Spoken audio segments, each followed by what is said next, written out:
Soy gerente de innovación en la Corporación de Ferrovial Servicios. Ferrovial Servicios es la compañía de servicios a infraestructuras y ciudades más diversificada del mundo. Somos más de 70.000 personas en todo el mundo, desde Nueva Zelanda, Australia hasta Alaska. Y como gerente de innovación corporativo, pues mi función es coordinar toda la actividad de innovación en todas estas geografías y en toda esa diversidad de líneas de servicio y de trabajo. Yo empecé la ingeniería industrial en 1992, soy de la primera promoción. De hecho, nací donde estudié, porque aquello anteriormente era un hospital. O sea que llevo toda mi vida vinculado a aquel entorno, muy agradecido.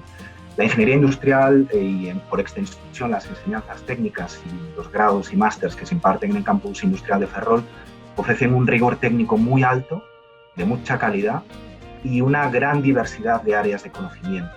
Yo diría que la principal característica y ventaja de los estudios de ingeniería industrial o de los grados vinculados con tecnologías industriales, tanto para su aplicación naval como al diseño como a la industria, es la polivalencia. Vais a ser técnicos polivalentes, válidos para múltiples entornos de producción, para múltiples entornos empresariales, sectoriales. Esa es, puedo decir, su principal característica. En mi caso particular, me habilitó el camino hacia la carrera de innovación.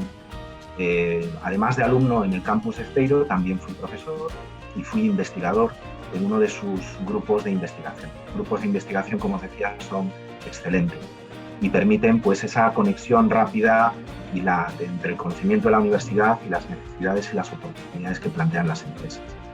Y eso ha sido lo que ha marcado mi trayectoria profesional y vital, pues el trabajar con empresas de todos los sectores, dedicarme a la innovación, primero en la comarca de Ferrol, en el Grupo Proice, y ahora en una gran compañía multinacional como es el Grupo Ferrovial.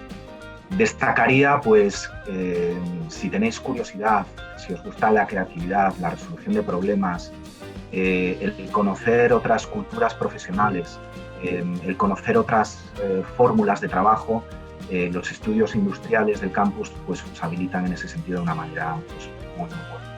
El entorno del campus es maravilloso, es de los campus más bonitos que yo he visto unos cuantos, desde el MIT hasta la Universidad de Sydney en Australia, y es un entorno que facilita el contacto con otros compañeros, un contacto muy próximo con el profesorado, que siempre se agradece, y un ambiente de estudio que motiva al trabajo y al estudio.